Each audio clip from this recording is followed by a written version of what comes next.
DHS ఒక new rule federal రిజిస్టర్‌లో అయితే పబ్లిష్ చేసింది. అక్టోబర్ 27, 2025న. అసలు దానివలన ఎవరికి ఎలాంటి ఇంపాక్ట్ ఉంటది? దీనివలన మనం ఎలాంటి చేంజెస్ చూడవచ్చు అని చెప్పైతే ఈ వీడియోలో మీతో అయితే షేర్ చేద్దాం అనుకుంటున్నా. సో, ఇంకెవరైనా మొదటిసారి మన ఛానెల్‌ని చూస్తున్నట్లయితే తప్పకుండా సబ్స్క్రైబ్ చేసుకోండి. వీడియోకైతే లైక్ చేయండి. ఎవరికైనా యూజ్ అవుతదనుకుంటే షేర్ చేయండి. సో, ఇంత ఫెడరల్ రిజిస్టర్‌లో ఏమని పెట్టారు అంటే, ఇక ముందు నుంచి ఎవరైతే యూఎస్ఏకి వస్తూ ఉంటారో, యూఎస్ఏ నుంచి బయటికి వెళ్తూ ఉంటారో, వాళ్ళది తప్పకుండా బయోమెట్రిక్స్ తీసుకుంటాము అని జెప్పి. అదేంటి ఇప్పుడు బయోమెట్రిక్స్ తీసుకోవడం? ఎప్పటినుంచో ఉంది గదా! ఈ ప్రాసెస్. మనం యూఎస్ఏకి వచ్చేటప్పుడే హ్యాండ్ ప్రింట్స్ ఇస్తాము, ఫోటోస్ ఇవన్నీ ఉంటాయి కదా! అని అనుకుంటే, వచ్చేటప్పుడు ఉంటది. చాలా డర్టీ ప్రాసెస్సే ఉంటది. మనం వచ్చేటప్పుడు చాలా అన్నీ చెక్ చేస్తారు. Photo I mean hand prints, I mean biometrics and documents అన్నీ కూడా మనవి చెక్ చేస్తారు. బట్ ఎవరైతే యూఎస్ఏ నుంచి బయటికి వెళ్తూ ఉంటామో, అప్పుడు ఇంత పెద్ద ప్రాసెస్ అయితే ఉండదు. సో, అందువలన ఈ ప్రాసెస్‌నైతే న్యూగా ఇంప్లిమెంట్ చేద్దామని చూస్తున్నారు. లాస్ట్ టైమ్ ట్రంప్ అడ్మినిస్ట్రేషన్ ఉన్నప్పుడే ఈ ప్రాసెస్‌ని చేయాలి అని చెప్పి, బట్ ఆ తర్వాత కొద్ది రోజులకి ఆ గవర్నమెంట్ చేంజ్ అవ్వడం, న్యూ గవర్నమెంట్ రావడం, వాళ్ళు పెద్దగా దీని మీద ఏమీ పట్టించుకోకపోవడం వలన అది అలానే డిలే అయింది. సో, ఇంకా ఇప్పుడు అదే రూల్‌ని న్యూగా ఫైనలైజ్ చేసి అయితే దీన్ని ఇంప్లిమెంట్ చేద్దామని. ఇదొచ్చేసి డిసెంబర్ 26, 2025 నుంచయితే ఇదైతే అమల్లోకైతే వస్తది. సో, ఇంక మనకు ఆల్రెడీ తెలుసు. మనం వచ్చేటప్పుడు మాత్రం మన బయోమెట్రిక్స్ అన్నీ చెక్ చేస్తారు. దానిని మ్యాచ్ చేసుకుంటారు. బట్ మనం వెళ్ళేటప్పుడు మాత్రం ప్రాసెస్ అనేది ఇలా ఉండదు. జస్ట్ కూడా మన యొక్క పాస్‌పోర్ట్ అండ్ మన యొక్క బోర్డింగ్ టైమ్ అవన్నీ కూడా ఎయిర్‌లైన్స్ వాళ్ళు చూస్తారు. ఆ ఎయిర్‌లైన్స్ వాళ్ళు యూఎస్ గవర్నమెంట్‌కి సబ్మిట్ చేస్తారు. అంటే వీళ్ళు ఎగ్జిట్ అయ్యారు కంట్రీ నుంచి అని చెప్పి.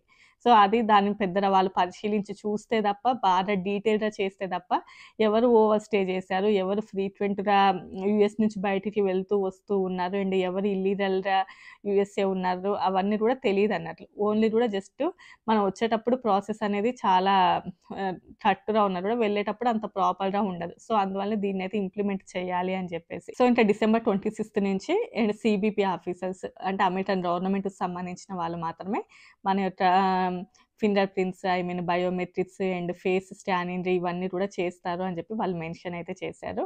అండ్ ఇది నాట్ ఓన్లీ అంటే ఓన్లీ హెచ్-1 వీసా, ఎల్-1 వీసా ఇలా కాకుండా ఈవెన్ గ్రీన్ కార్డ్ వాళ్ళకి కూడా ఇదైతే ఇంప్లిమెంట్ అవుతది. ఓన్లీ కూడా ఎవరైతే అమెరికన్ సిటిజన్స్ ఉంటారో వాళ్ళకి కాకుండా రిమైనింగ్ అన్ని వీసా వాళ్ళకి కూడా ఇదైతే ఇంప్లిమెంట్ చేస్తారు. అండ్ ఎవరైతే అంటే ఎయిర్‌లైన్స్ ద్వారా ఐ మీన్ ఓన్లీ ఫ్లైట్‌లో వచ్చే వాళ్ళకే కాకుండా సీ మార్గం ద్వారా వచ్చే వాళ్ళకి, రోడ్డు మార్గం ద్వారా వచ్చే వాళ్ళకి వీళ్ళందరికీ కూడా ఇదైతే ఇంప్లిమెంట్ అవుతది అని జెప్పేసి. సో, ఇలా ఇంప్లిమెంట్ అయినప్పుడు ఏమవుతదంటే మోస్ట్‌లీ లాటిన్ అమెరికన్స్ ఎవరైతే అలా వస్తూ ఉంటారో, ఎవరైతే ఇల్లీగల్‌గా వస్తూ ఉంటారో వాళ్ళకి చాలా వరకు కూడా ఇదైతే ఇంపాక్ట్‌నయితే ఇస్తది. సో, దాని బేసిస్ మీదనే అంటే అమెరికాకి సెక్యూరిటీ పర్పస్ బేసిస్ మీదనే ఎగ్జిట్ అయ్యేటప్పుడు కూడా అసలు తెలియాలి అని జెప్పేసి. అండ్ ఎస్పెషల్లీ ఎవరైతే ఓవర్ స్టే చేస్తున్నారో లేకపోతే ఫ్రీక్వెంట్‌గా యూఎస్ నుంచి బయటికి వెళ్ళేసి ఎక్కువ రోజులు వాళ్ళ కంట్రీ లోపలనే స్టే చేసి మళ్ళీ యూఎస్ వచ్చి మళ్ళీ ఎవరైతే ఇలా వెళ్తూ ఉన్నారో వాళ్ళని కూడా చూడాలి అని జెప్పి. బట్ ఎయిర్‌లైన్స్ వాళ్ళు వాళ్ళ యొక్క డీటెయిల్స్ ఇచ్చినా కూడా అది అంత ప్రాపర్‌గా ఉండదు. జస్ట్ వాళ్ళు డీటెయిల్స్ ఇచ్చినప్పుడు వీళ్ళు ఓన్లీ తీసుకోవడం తప్ప దాని మీద అంత ప్రాపర్ ఇన్వెస్టిగేషన్ అనేది ఉండదు. సో, ఇప్పుడు ఇది ఎగ్జిట్ అయ్యేటప్పుడు కూడా ఈ డీటెయిల్స్ తీసుకోవడం వలన ఐ మీన్ వీళ్ళు ఈ బయోమెట్రిక్స్ ఇవన్నీ తీసుకోవడం వలన ఆన్ ది స్పాట్‌లో అంటే అప్పుడే వీళ్ళసలు ఎప్పుడు యూఎస్ఏలోకి వచ్చారు, ఎప్పుడు వెళ్తున్నారు, సో, వీళ్ళు ఓవర్ స్టే చేశారా లేదా అండ్ వీళ్ళు ఇల్లీగల్‌గా యూఎస్ఏలోకి వచ్చారా, వాళ్ళ యొక్క డేటా మొత్తం వితిన్ మినిట్‌లోనే అక్కడ తెలిసేలాగా ఉంటది అని చెప్పి ఈ న్యూ సిస్టమ్‌నయితే తీసుకొనొస్తున్నారు. ఇంకా దీనివల్ల మనం ఫ్యూచర్‌లో ఎలాంటి చేంజెస్ చూడొచ్చు అంటే ఆ ఎయిర్‌పోర్ట్‌కి వెళ్తాము. ఆల్‌మోస్ట్ 3 అవర్స్, 4 అవర్స్ ముందు వెళ్తూ ఉంటాం గదా! మేబీ ఇక ముందు నుంచి ఇంకొంచెం ఒక 1 అవర్ ముందే వెళ్తే బెటర్ అని జెప్పేసి. ఎందుకంటే చాలా వరకు కూడా క్యూ లైన్ ఉంటది. అండ్ ఈ న్యూ ప్రాసెస్ అనేది ఎలా ఇంప్లిమెంట్ అవుతదనేది ఇంకా తెలీదు. బట్ వాళ్ళు మాత్రం ఇది సింప్లిఫైడ్‌గానే ఉంటది. ఎక్కువ టైమ్ డిలే అయితే ఏమి ఉండదు అని మెన్షన్ చేశారు. బట్ ఇంకా కన్ఫర్మ్‌గా తెలీదు కాబట్టి సో అండ్ ఎవరైతే చిన్న పిల్లలు ఉంటారో, కొంచెం పెద్దవాళ్ళు ఉంటారో వాళ్ళ ఫింగర్ ప్రింట్స్ సరిగ్గా పడవు. సో, దానికోసం ఇంకేదైనా న్యూగా ప్రాసెస్ ఉంటదేమో. సో, ఇదంతా కూడా డిలే అయ్యేటటువంటి ఛాన్సెస్ ఉంటాయి కాబట్టి ఫ్యూచర్‌లో మనం పెద్ద పెద్ద ఎయిర్‌పోర్ట్స్‌కి ఎవరైతే ఇంటర్నేషనల్ ట్రావెల్ చేస్తూ ఉంటామో వాళ్ళు మాత్రం ఇంకొంచెం వెళ్ళేదానికంటే కొంచెం ముందుగానే వెళ్తే బెటర్ అని జెప్పి. అండ్ ఎవరైతే ఇల్లీగల్‌గా కానియండి లేకపోతే ఓవర్ స్టే చేస్తున్నారో ఎస్పెషల్లీ అంటే యూఎస్‌ని చూడడానికి వచ్చిన వాళ్ళు, విజిటింగ్ పర్పస్ మీద ఎవరైనా పేరెంట్స్ వచ్చి 1 డే ఆర్ 2 డేస్ ఎవరైతే ఎక్కువగా స్టే చేస్తున్నారో వాళ్ళు ఇక ముందు అలా స్టే చేయకుండా ఉంటే మంచిది అని చెప్పి. అండ్ ఇంకా యూఎస్ షట్ డౌన్ వలన చాలా వరకు కూడా వీసాల యొక్క ప్రాసెస్ కూడా చాలా వరకు స్లో డౌన్ ఉంది. ఐ మీన్ ఎక్స్‌టెన్షన్స్ అవన్నీ కాబట్టి ఇక ముందు నుంచి ప్రాసెస్ ఇంకొంచెం ముందే చేసుకుంటే బెటరు. సో, వీటన్నిటికి కూడా ఒకదానికొకటి కనెక్ట్ అయ్యి ఉంటాయి కాబట్టి, సో, అది కూడా ప్రాసెస్ అయితే ముందుగానే చేసుకుంటే బావుంటది అని చెప్పి. ఇది మెయిన్‌లీ కూడా మనకి ఇండియాలో మన తెలుగు రాష్ట్రాల నుంచి చాలా తక్కువ మంది ఉంటారులెండి. కానీ ఎక్కువగా గుజరాతీలు, పంజాబీలు వీళ్ళు ఎక్కువగా వస్తూ ఉంటారు. ఇంకా గుజరాతీలైతే వచ్చిన తర్వాత వాళ్ళు హౌస్ అరెస్ట్ అయిపోతారు. ఇక్కడ అసలు బయటికి గూడా రారు. బయటికి గూడా తెలీదసలు వాళ్ళు.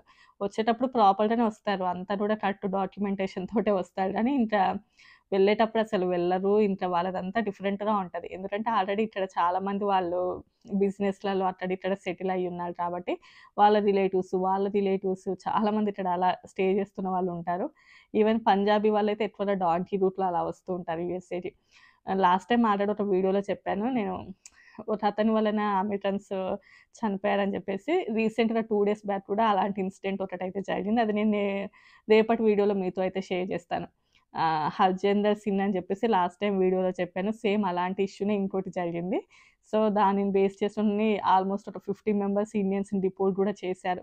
సో, ఇదంతా కూడా నేను రేపటి వీడియోస్‌లలో మీతో అయితే షేర్ చేస్తాను. ఒకప్పుడు యూఎస్ఏలోకి వచ్చేటప్పుడు నాన్ యూఎస్ సిటిజన్స్‌కి అండ్ యూఎస్ సిటిజన్స్‌కి ఎలా అయితే సెపరేట్ లైన్స్ ఉంటాయో, ఇక ముందు మనం ఫ్యూచర్‌లో ఇంత ఎగ్జిట్ అయ్యేటప్పుడు కూడా సెపరేట్ లైన్స్ అయితే చూస్తాము.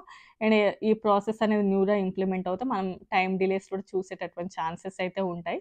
బట్ చాలా వరకు కూడా ఇది మనకి ఫాస్ట్ ట్రాక్ ఎలా అయితే ఉంటదో అంటే ఐ మీన్ ఫాస్ట్ ఎలా అయితే డీటెయిలింగ్‌గా ఉంటదో అలానే ఉంటదని చెబుతున్నారు. బట్ ఇంకా ఎలా ఉంటదనేది మనకి ఫ్యూచర్‌లో తెలుస్తది. అండ్ ఇంకా మనకి ఎవరైతే 14 ఇయర్స్ బిలో ఉన్న వాళ్ళు వచ్చేటప్పుడు బయోమెట్రిక్స్ అవేమీ ఉండేది కాదు గదా! సో, దీని వలన ఏంటంటే అలాంటి పిల్లలకి గూడా ఇది హెల్ప్ అవుతది. అంటే ఐ మీన్ ఒకప్పుడు బయోమెట్రిక్స్ ఏమి తీసుకోకుండా వస్తాం గదా! పిల్లలకి. సో, వెళ్ళేటప్పుడు అసలు ఎవరు వెళ్తున్నారో అది గూడా అండ్ పిల్లలని గూడా స్కాన్ చేస్తది కాబట్టి, సో, వాళ్ళకి కూడా ప్రాసెస్ అనేది ఈజీగా అవుతదని చెప్పేసయితే దీన్ని న్యూగా ఇంప్లిమెంట్ చేస్తున్నారు. ఐ మీన్ అంటే మనం వచ్చేటప్పుడు ఇది ఎప్పటినుంచో ఉంది. ఆల్‌మోస్ట్ 16, 20 ఇయర్స్ బ్యాక్ నుంచే ఉంది. కానీ వెళ్ళేటప్పుడు మాత్రం ప్రాసెస్ లేదు. సో, వెళ్ళేటప్పుడు గూడా న్యూగా ఈ ప్రాసెస్‌నయితే ఇంప్లిమెంట్ చేద్దామని చూస్తున్నారు. ఇంకా మరీ ఈ న్యూ అప్‌డేట్ వలన గుండెలు బాదుకునే అంత ఏమీ లేదు కానీ జస్ట్ ఎవరైతే ఓవర్ స్టే చేస్తున్నారో, పేరెంట్స్ ఎవరైతే 1 ఆర్ 2 డేస్ ఎక్స్‌ట్రాగా గూడా ఉండాలి అని అనుకుంటున్నారో అలాంటి వాళ్ళు జాగ్రత్తగా ఉండండి. చాలా వరకు వెళ్ళిపోతూనే ఉంటారు. బట్ కొంతమంది తెలుసో తెలియకో ఉంటే వాళ్ళకి హెల్ప్ అవుతదిది. అండ్ మనం ఫ్యూచర్‌లో వెళ్ళేటప్పుడు కొంచెం ఎళ్ళాల్సిన దానికంటే ఇంకొక 1 అవర్ ముందే ఎళ్తే కొంచెం బెటరు. ఎందుకంటే ఫ్లైట్ డిలేస్ అలాంటివి మనకి జరగకుండా ఉంటాయి. సో, ఇంతే అండి ఈ వీడియో నచ్చితే లైక్ చేసి, షేర్ చేసి, సబ్స్క్రైబ్ చేసుకోండి. Bye bye.